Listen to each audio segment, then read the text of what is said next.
ನಾರಾಯಣಂ ಸುರಗುರುಂ ಜಗದೇಕನಾಥಂ ಭಕ್ತಪ್ರಿಯಂ ಸಕಲಲೋಕನಮಸ್ಕೃತಂ ಚ ತ್ರೈಗುಣ್ಯವರ್ಜಿತಮಜಂ ವಿಭುಮಾದ್ಯಮೀಶಂ ವಂದೇ ಭವಗ್ನಮರಾಸುರಸಿದ್ಧವಂದ್ಯಂ ವ್ಯಾಸಂ ವಸಿಷ್ಠನಪ್ತಾರಂ ಶಕ್ತೇಃ ಪೌತ್ರಂ ಅಕಲ್ಮಷಂ ಪರಾಶರಾತ್ಮಜಂ ವಂದೇ ಶುಕತಾತಂ ತಪೋನಿಧಿಂ. ಶ್ರೀ ಗುರುಭ್ಯೋ ನಮಃ. ಹರಿ ಓಂ.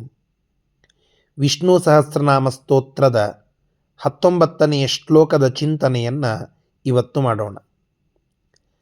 ಮಹಾಬುದ್ಧಿರ್ಮಹಾವೀರ್ಯೋ ಮಹಾಶಕ್ತಿರ್ಮಹಾದ್ಯುತಿ ಅನಿರ್ದೇಶ್ಯ ವಪುಃ ಶ್ರೀಮಾನ್ ಅಮೇಯಾತ್ಮಾ ಮಹಾದ್ರಿದೃಕ್. ಭಗವಂತ ಮಹಾಬುದ್ಧಿ. ವಿಷ್ಣು ಪರಮಾತ್ಮನನ್ನು ಭೀಷ್ಮರು ಕೊಂಡಾಡುವಂತಹದ್ದು ಮಹಾಬುದ್ಧಿ. ಮಹತಿ ಬುದ್ಧಿ ಯಸ್ಯ ಸಹ ಮಹಾಬುದ್ಧಿ. ಜಗತ್ತಿನೊಳಗೆ ಇರುವ ಎಂತೆಂತಹ ಚಾಣಾಕ್ಷ ಜನರಿದ್ದಾರೆ, ಮಹಾಮೇಧಾವಿ ಮೂರ್ಧನ್ಯರಿದ್ದಾರೆ, ದೊಡ್ಡ ದೊಡ್ಡ ಸೈಂಟಿಸ್ಟ್ಗಳಿದ್ದಾರೆ, ದೊಡ್ಡ ದೊಡ್ಡ ಫಿಲಾಸಫಿಸ್ಟ್ಗಳಾಗಿ ಹೋಗಿದ್ದಾರೆ. ಅವರ ಮೆದುಳುಗಳನ್ನು ತೆಗೆದು ಮ್ಯೂಸಿಯಂಗಳಲ್ಲಿ ಇಡಬೇಕು ಅನ್ನುವಷ್ಟರ ಮಟ್ಟಿಗೆ ಅವರ ಬುದ್ಧಿ ಅಷ್ಟು ತೀಕ್ಷ್ಣವಾಗಿ ಇದ್ದದ್ದು. ಆದರೆ ಆ ಎಲ್ಲ ಬುದ್ಧಿಗಳನ್ನು ತನ್ನ ಪಾದಗಳಲ್ಲಿ ಇರಿಸಿಕೊಳ್ಳುವಷ್ಟು ಮಹಾಬುದ್ಧಿ ಅದು ನಮ್ಮ ಭಗವಂತನದ್ದು. ಯಾಕೆ? ಆ ಎಲ್ಲ ಮಹಾಬುದ್ಧಿಗಳಲ್ಲಿ ಬುದ್ಧಿಯನ್ನು ತುಂಬಿದ್ದು, ಅವರಿಗೆ ಆ ಚಾಣಾಕ್ಷತೆಯನ್ನು ಕೊಟ್ಟದ್ದು ಪರಮಾತ್ಮ. ಮಹತಿ ಬುದ್ಧಿ ಯಸ್ಯ ಸಹ ಮಹಾಬುದ್ಧಿ. ನಮ್ಮ ಬುದ್ಧಿಗೆ ಒಂದು ಸೀಮೆ ಇದೆ.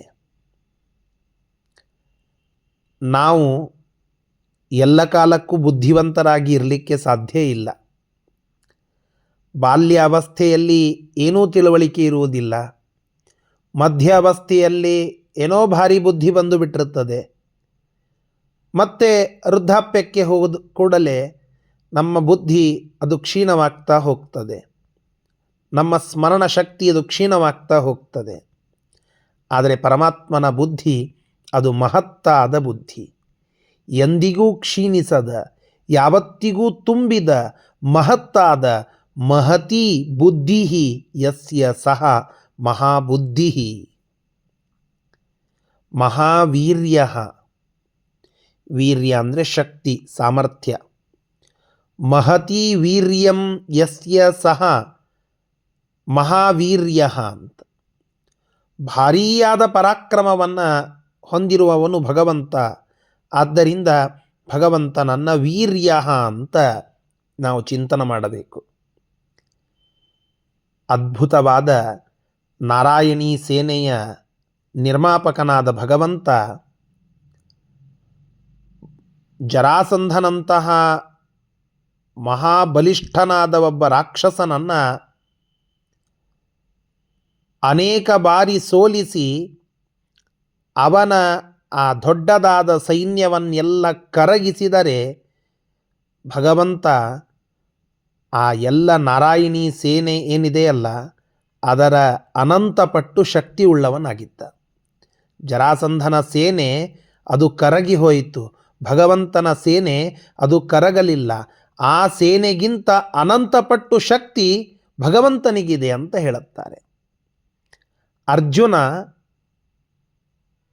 ಭಗವಂತನ ಎದುರಿಗೆ ಬಂದು ಬೇಡಿಕೊಂಡಾಗ ದುರ್ಯೋಧನ ಅರ್ಜುನ ಇಬ್ಬರೂ ಇದ್ದರು. ಯುದ್ಧಕ್ಕೆ ಏನು ಬೇಕು ಅಂತ ಕೇಳಿಕೊಂಡಾಗ ಮೊದಲಿಗೆ ಅರ್ಜುನ ಬಂದಿದ್ದ. ಅರ್ಜುನ ಕೇಳಿದ, ಅರ್ಜುನನಿಗೆ ಕೃಷ್ಣ ಕೇಳಿದ, ನಿನಗೆ ಯಾವುದು ಬೇಕು? ನನ್ನ ಬಳಿ ಎರಡಿದೆ, ಒಂದು ನಾನು, ಇನ್ನೊಂದು ನನ್ನ ಸೇನೆ. ದುರ್ಯೋಧನನಿಗೆ ಒಳಗಡೆ ಭಗವಂತ ಬಂದ್ರೇನು ಬಿಟ್ರೇನು, ಆದರೆ ಭಗವಂತನ ಸೇನೆ ದೊಡ್ಡದಾದದ್ದು, ಅಷ್ಟು ಅಕ್ಷೋಹಿಣಿ ಸೇನೆಗಳು ನನ್ನ ಬಳಿ ಸಿಗ್ತದಲ್ಲ. ಹೀಗಾಗಿ ಆ ನಾರಾಯಣಿ ಸೇನೆ ಬೇಕಿತ್ತು. ಆದರೆ ಅರ್ಜುನ ಹೇಳಿದ, ಸ್ವಾಮಿ, ನಿನ್ನ ಸೇನೆಗಿಂತ ಅನಂತ ಶಕ್ತಿ ನಿನ್ನಲ್ಲಿ ಇದೆ, ಮಹಾವೀರ್ಯ ನೀನು, ನಮ್ಮೆಲ್ಲರಲ್ಲಿ ಶಕ್ತಿ ತುಂಬುವಾತ ನೀನು, ಅಂತಹ ನೀನೇ ನನಗೆ ಬೇಕು. ಆ ನಾರಾಯಣಿ ಸೇನೆ ನನಗೆ ನಿನ್ನ ನಂತರದಲ್ಲಿ, ನೀನೇ ನನಗೆ ಮುಂಚೆ ಬೇಕಾಗುವಂತಹದ್ದು. ಮಹತ್ ವೀರ್ಯಂ ಯಸ್ಯ ಸಹ, ಅಂತಹ ಮಹಾವೀರ್ಯ ಪರಮಾತ್ಮ, ಆ ಸೇನೆ ಅದೂ ಮಹತ್ತಾದದ್ದು, ಅದರ ನಿರ್ಮಾಪಕ, ಆದ್ದರಿಂದಲೂ ಮಹಾವೀರ್ಯ. ಸ್ವತಃ ಮಹತ್ತಾದ ಶಕ್ತಿ ಉಳ್ಳವನು, ಆದ್ದರಿಂದ ಮಹಾಶಕ್ತಿ ಅದು ಪರಮಾತ್ಮ. ಹೀಗಾಗಿ ಮಹಾವೀರ್ಯನೂ ಅವನೇ, ಮಹಾಶಕ್ತಿಯೂ ಅವನೇ, ಅವನ ಸೇನೆಯೂ ಮಹತ್ತಾದದ್ದು, ಆ ಸೇನೆಗಿಂತ ಅನಂತಪಟ್ಟು ಮಹತ್ತು ಅವನ ಶಕ್ತಿ. ಇಂತಹ ಮಹತಿ ಶಕ್ತಿ ಯಸ್ಯ ಸಹ ಮಹಾಶಕ್ತಿ. ಅನನುಗ್ರಹಾನುಗ್ರಹಾಭ್ಯಾಂ ಮಹಾಂತ ಶಕ್ತಯೋ ಯಸ್ಮಾತ್. ಭಗವಂತನ ಅನುಗ್ರಹದಿಂದ ಮಹಾಶಕ್ತಿ ಉಳ್ಳವರಾಗ್ತಾರಂತೆ ಜನ. ಅವ ಅನುಗ್ರಹವನ್ನು ಮಾಡದೇ ಹೋದರೆ ಶಕ್ತಿ ಇರುವ ವಸ್ತುಗಳು ಶಕ್ತಿಹೀನವಾಗಿ ಬಿಡುತ್ತದೆ. ಯದನುಗ್ರಹತ ಸಂತಿ ನ ಸಂತಿ ಯದುಪೇಕ್ಷಯ. ಭಾರೀ ಶಕ್ತಿ ಇರುವ ವಸ್ತುವು ಅವನ ಅನುಗ್ರಹ ಇಲ್ಲದೆ ಶಕ್ತಿಹೀನವಾಗ್ತದೆ. ಏನೂ ಇಲ್ಲದೆ ಇರುವಂತಹದ್ದು ಕೂಡ ಶಕ್ತಿ ಸಂಪನ್ನವಾಗ್ತದೆ. ಇದು ಭಗವಂತ. ಆದ್ದರಿಂದ ಅವನು ಮಹಾಶಕ್ತಿ, ಮಹಾದ್ಯುತಿ. ದ್ಯುತಿ ಅಂದರೆ ಸೂರ್ಯಪ್ರಕಾಶ, ಸೂರ್ಯನ ಪ್ರಕಾಶ. ಅಂತಹ ಆ ಸೂರ್ಯನ ಪ್ರಕಾಶ, ಯಾವ ಪ್ರಕಾಶದಿಂದ ಸೂರ್ಯನಿಗೆ ಪ್ರಕಾಶ ಬರುತ್ತದೋ, ಮಹತಿ ದ್ಯುತಿ ಯಸ್ಮಾತ್. ದ್ಯುತಿ ಅಂದರೆ ಪ್ರಕಾಶ. ಆ ವಿಶಿಷ್ಟವಾದ ಪ್ರಕಾಶ ಸೂರ್ಯನಿಗೆ ಸಿಗುವಂತಹದ್ದು ಯಾರಿಂದ? ಅವನನ್ನು ಮಹಾದ್ಯುತಿ ಅಂತ ಕರೀತಾರೆ.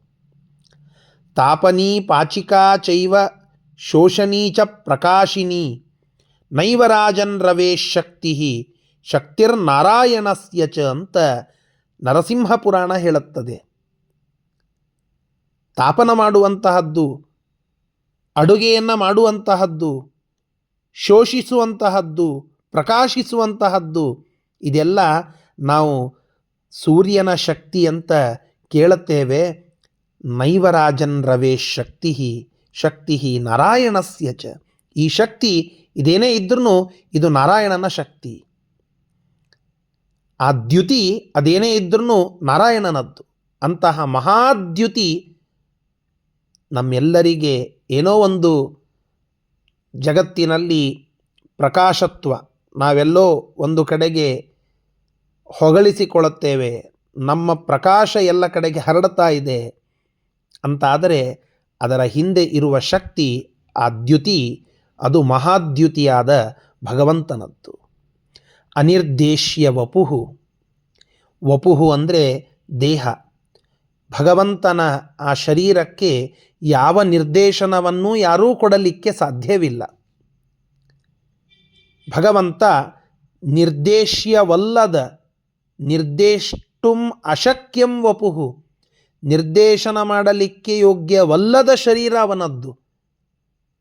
ಅಂತಹ ನಿರ್ದೇಶ್ಯವಲ್ಲದ, ಹೀಗೆ ನೀನಿರಬೇಕು, ಹೀಗೆ ಮಾಡಬೇಕು, ಹೀಗಿರಲಿಕ್ಕೇ ಬೇಕು, ಹೀಗೆ ಯಾವ ನಿರ್ದೇಶನವನ್ನೂ ಕೊಡಲಿಕ್ಕಾಗದಂತಹ ಶರೀರ ಅದು ಭಗವಂತನದ್ದು. ನಿರ್ದೇಶ ಶೂನ್ಯ ಭಗವಂತ ಅಂದರೆ ಇವನಂತೆ ಅವನು. ನಿರ್ದೇಶನ ಅಂತಂದರೆ ಉಪಮಾ ಅಂತನೂ ಒಂದು ಅರ್ಥ, ಹೋಲಿಕೆ ಅಂತನೂ ಒಂದು ಅರ್ಥ. ಅನಿರ್ದೇಶ್ಯ ಅಂತಂದರೆ ಅನುಪಮ, ಹೋಲಿಕೆಗೆ ಯೋಗ್ಯವಲ್ಲದ ಶರೀರ ಅದು ಭಗವಂತನದ್ದು. ಇವನಂತೆ ಅವನ ದೇಹ ಇದೆ ಅಂತ ಹೀಗೆ ಎಲ್ಲೂ ಹೋಲಿಕೆ ಮಾಡಲಿಕ್ಕೆ ಸಾಧ್ಯ ಇಲ್ಲ. ಅಂತಹ ಅನಿರ್ದೇಶ್ಯ ವಪುಹು ಪರಮಾತ್ಮ.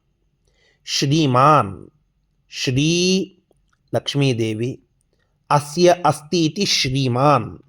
ಲಕ್ಷ್ಮೀದೇವಿ ಯಾವತ್ತಿಗೂ ಭಗವಂತನ ವಕ್ಷಸ್ಥಲದಲ್ಲಿ ನೆಲೆ ಮಾಡಿ ನಿಂತಿದ್ದಾಳೆ.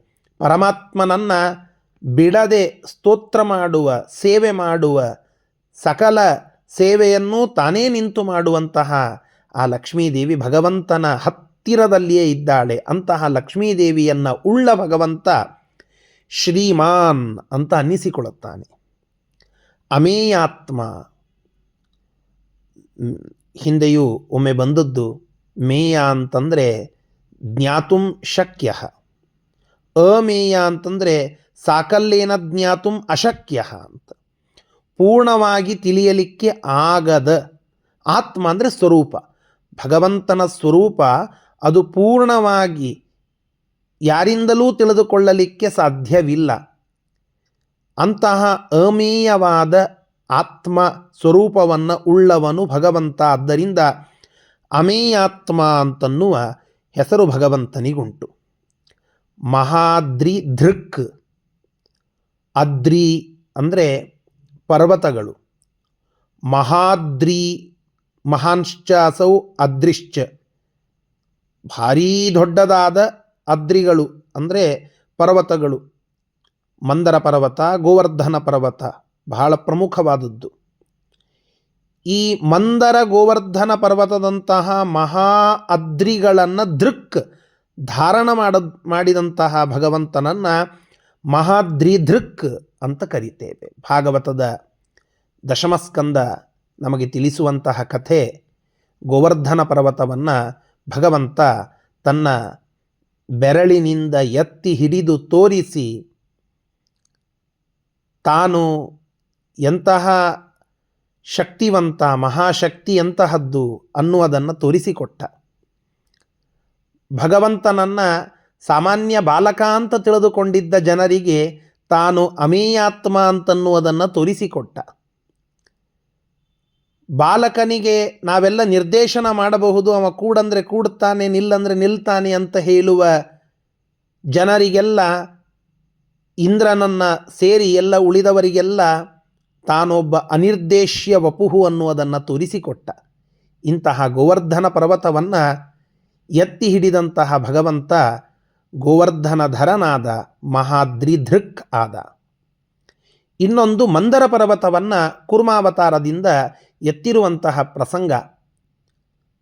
ದೇವತೆಗಳು ಮತ್ತು ದಾನವರು ಆ ಪರ್ವತವನ್ನು ಕಟಿಯುವ ಸಂದರ್ಭದಲ್ಲಿ ಅದನ್ನು ತನ್ನ ಬೆನ್ನಿನ ಮೇಲೆ ಬಹಳ ಸರಳವಾಗಿ ಲೀಲೆಯಿಂದ ತನ್ನ ಬೆನ್ನಿನ ಮೇಲೆ ಅಂತಹ ದೊಡ್ಡದಾದ ಪರ್ವತವನ್ನು ಇಟ್ಟುಕೊಂಡಂತೆ ಕೂರ್ಮಾವತಾರದಲ್ಲಿ. ಕೂರ್ಮಾಕೃತಿತ್ವವತು ನರ್ಮಾತ್ಮ ಪೃಷ್ಠಧೃತ ಭರ್ಮಾತ್ಮ ಮಂದರಗಿರೇ. ನರಮಾತ್ಮ ಪೃಷ್ಠಧೃತ, ಭಾರಿ ಏನೋ ಚಾಷ್ಟಿಗೆ ಹಿಡಿದುಕೊಂಡಂತೆ ಆ ಮಂದರದಂತಹ ದೊಡ್ಡದಾದ ಪರ್ವತವನ್ನು ಹಿಡಿದುಕೊಂಡಿರುವ ಭಗವಂತ ಮಹಾದ್ರಿಧೃಕ್ ಅಂತ. ಇಂತಹ ಆ ಪರಮಾತ್ಮನ ಹೆಸರುಗಳ ಸ್ಮರಣೆಯನ್ನು ಮಾಡಿದರೆ ನಮ್ಮ ಎಲ್ಲ ಪಾಪಗಳು ನಾಶವಾಗ್ತವೆ, ಯೋಗ್ಯವಾದ ಗುಣಗಳು ನಮ್ಮಲ್ಲಿ ಬರ್ತವೆ ಅಂತನ್ನುವ ಚಿಂತನೆಯನ್ನು ನಾವು ಮಾಡೋಣ. ಆ ಭಗವಂತನ ಸ್ತೋತ್ರವನ್ನು ಈ ಮೂಲಕವಾಗಿ ಭಗವಂತನಿಗೆ ಸಮರ್ಪಣ ಮಾಡೋಣ. ಶ್ರೀಕೃಷ್ಣಾರ್ಪಣಮಸ್ತು.